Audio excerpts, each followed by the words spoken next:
మళ్ళీ అందరు కూకపడేదాకా ఎందుకు మా ఇంటికాడు, కానీ నేనే వచ్చిన మీ ముందరికి. ఏమైంది? రేవంత్ రెడ్డి గారిది క్యాన్సిల్ అయిందా? క్లియరెన్స్ రాలేదా? చెప్పండి. ఎవరికన్నా ప్రశ్నలు ఉంటే అడగండి. మరి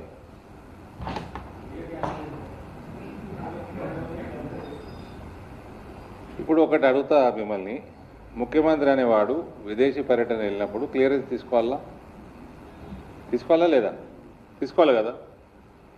క్లియరెన్స్ వచ్చినాక టికెట్లు కొంటావా, ముందే కొంటావా? చెప్పండి. ఇంకోటి, డెలిగేషన్ పనేం ఆపలే కదా, డెలిగేషన్ పోతూనే ఉంది కదా, కంటిన్యూ చేస్తుంది ఆ టూరు. ఈయన ఒక్కడిది ఎందుకు ఆపిర్రు? That makes it more serious.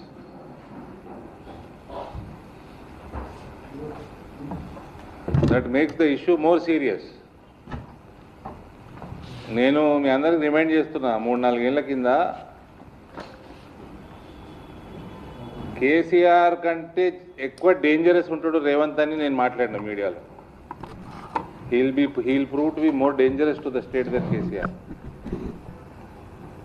No, ఎందుకు క్లియరెన్స్ ఎందుకు రాలేదు అన్నది అది నాకు తెలియదు. ఇప్పటిదాకా గవర్నమెంట్ ఆఫ్ ఇండియా నుంచి ఎటువంటి ప్రెస్ నోట్ కానీ వాళ్ళు డీటెయిల్స్ కూడా బయట పెట్టలేదు. సీఎంఓ ఏదో యుద్ధం అంటుంది, టెసరాక్ట్ వెపన్స్ చేస్తుంది అంటుందో, మరి ఏమంటుందో. అది నా లెక్క ప్రకారం వాస్తవం కాదు. వాళ్ళు ఇప్పటిదాకా రీజన్ బయటకైతే ఎవరు క్లారిఫికేషన్ ఒఫీషియల్గా అయితే రాలేదు సెంట్రల్ గవర్నమెంట్కి.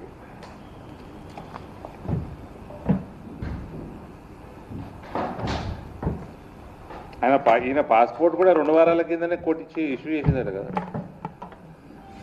ఈయన పాస్పోర్ట్ కూడా కోర్టు దగ్గరనే ఉంటుందట కదా మహేష్ బాబు.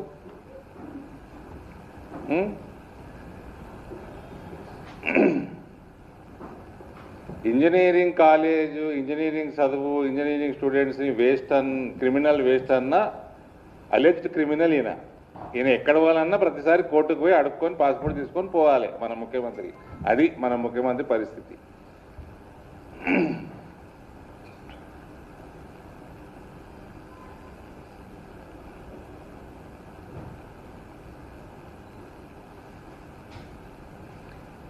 ముఖ్యమంత్రి బయట పోయినప్పుడు FCRA, ఫారెన్ హాస్పిటాలిటీ క్లియరెన్సు, ఈయనకి భోజనాలు ఎవరు పెడుతున్నారు, హోటల్ బిల్లు ఎవరు కడుతున్నారు, కారు ఎవరు పెడుతున్నారు, అన్నీ తెలవాలి.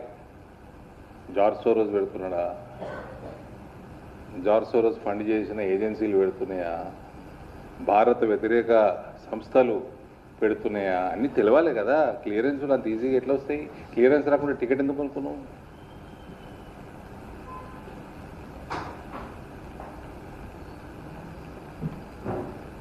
మళ్ళీ ఏమనంటే నా మీద ఎగురుతారు కాంగ్రెస్ వాళ్ళు.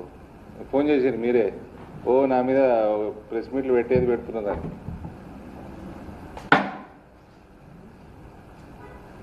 చదువుకున్నాం కాబట్టి ఇవన్నీ తెలుసు మాకు.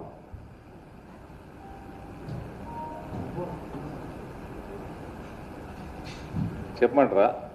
అంటే నేను తీసుకున్న ప్రెస్ మీట్లో నేను చెప్పినవన్నీ వాళ్ళ టూర్ ప్రోగ్రాంలో ఉన్నవే. ఆయన ఏ స్కూల్కి పోతున్నాడు, ఆక్స్ఫర్డ్లో, బాస్టన్లో ఎక్కడ పోతున్నాడు, ఇవన్నీ కూడా ఆ సంస్థలకి జార్జ్ సోరోస్ తోటి ఎటువంటి లింక్స్ ఉన్నాయి అన్నీ కూడా మీకు రుజువులతోటి ఇచ్చిన.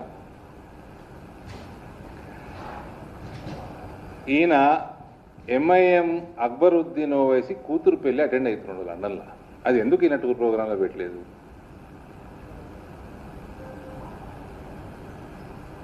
వీళ్ళు కాంగ్రెస్ వాళ్ళు ఏమే గుర్తున్నారు? ఎడ్యుకేషన్ ఇన్స్టిట్యూషన్స్ మంచివి తీసుకొస్తారట. అయినా దానికట అడ్డంబడితో రాజకీయాలు చేస్తారట. రాజకీయాలు ఎవరు చేస్తలేరండి, అంత అవసరం మాకు పడలేదు. ఫీ రీఎంబర్స్మెంట్ ఇయ్యనోడిన, ఇంజనీరింగ్ క్రిమినల్ వేస్ట్ అన్నోడిన. ప్రతి సంవత్సరం 18-19 లక్షల పిల్లలకి ఫీ రీఎంబర్స్మెంట్ ఇస్తలేడు. ఇంకోటి వినండి, ఇక రాజకీయం ఏడుందో. నల్గొండ, ఖమ్మం జిల్లాలలో కాంగ్రెస్ వాళ్ళు రికమెండ్ చేసిన ఇన్స్టిట్యూషన్లకి fee reimbursement up to date ఉంది. రాజకీయం ఎవరు చేస్తుండండి ఎడ్యుకేషన్ మీద?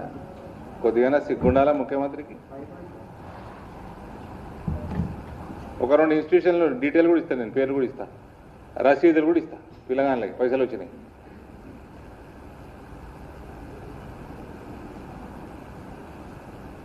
ఈయన మేమెంత బ్రాడ్ మైండ్ ఉండాలో ఈయన చెప్తారా మాకు? Narrow minded, physically short.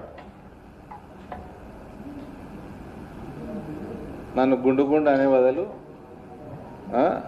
24,000 రూపాయలు పసుపు ఉన్నది కదా, అది రైతులకు వస్తలేవు, అది మధ్యవర్తులకు వస్తున్నది. రైతుల దగ్గర కొనేసుకుర్రు.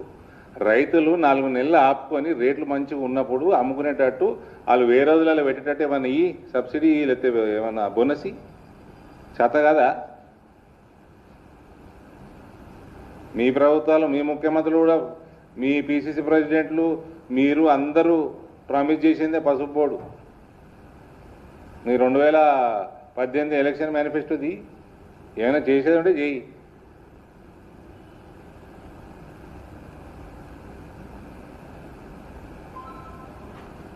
ఎంఐఎం అక్బరుద్దీన్ ఓవైసీ కూతురు పెళ్లి అటెండ్ అవుతానికి పోయిండిన. దానికోసం ఎడ్యుకేషన్ డ్రామా, కోట్ల రూపాయల పబ్లిక్ ధనం వృధా. దాంట్లో మళ్ళా కలిసేది దేశ వ్యతిరేక శక్తుల్ని కలవటము పోయినందుకు. ఆ పెళ్లితోటి డేట్లు మ్యాచ్ అయ్యేటట్టు ప్లాన్ చేసుకోవటము, క్లియరెన్స్ రాకంటే ముందు టికెట్ కొనుక్కొని పోవటం.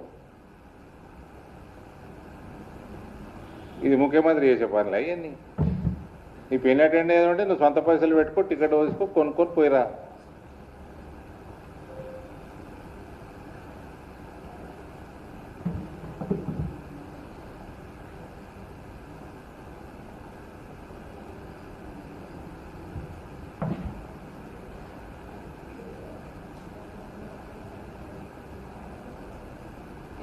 ఆ పెళ్ళి ఇప్పుడు అయినట हो गया है अभी शादी हो गया तीनों कब गया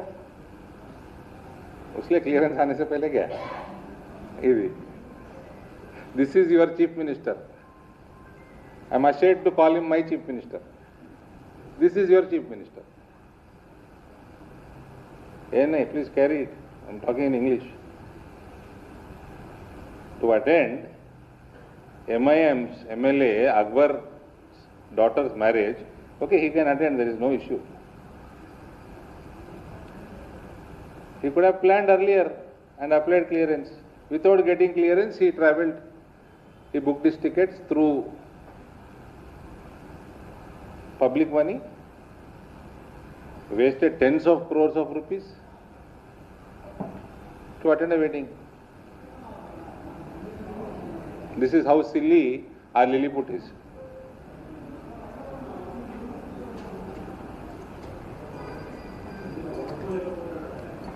ఇగో ఆయన హైట్ బాగుంది, నాకు ఓర్చుకోలేకపోతున్నాను, నాకంటే పొడుగున్నాడు, అందగాడు, ఓర్చుకోలేకపోతున్నాం. దేనికి ఓర్చుకోలేకపోతున్నా?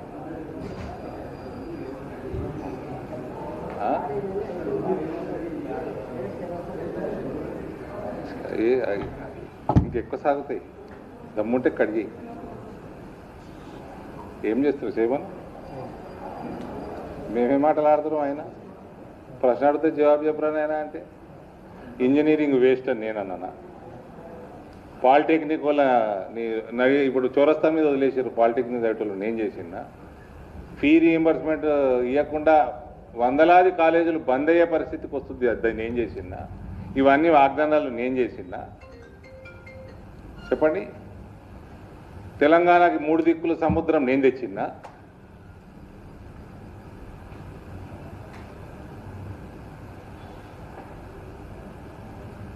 మహేష్, నేను చెప్తున్నా, ఇంటిగ్రిటీ ఎట్లుండాలంటే టీటీఏ ఉంటుంది కదా, మనకు తెలుగులో వేయాడ ఆట పాట బాట టాటా అని పెట్టుకోరు కదా. టీటీఏ అన్న సంస్థ ఒకటి నన్ను 2022లో నేను అమెరికా పోతున్నా, నా పర్సనల్, నేను ఏదో హాలిడే పోదామని నేను పోతున్నా. ఫ్రెండ్స్, చాలామంది ఫ్రెండ్స్ ఉన్నారు నాకు, నాతో చదువుకున్న వాళ్ళు చాలామంది ఉన్నారు. ఆ డేట్లలో నేను ఆ డేట్లలోనే వాళ్ళకి అది వచ్చింది ప్రోగ్రామ్, ఇన్వైట్ చేసిండ్రు.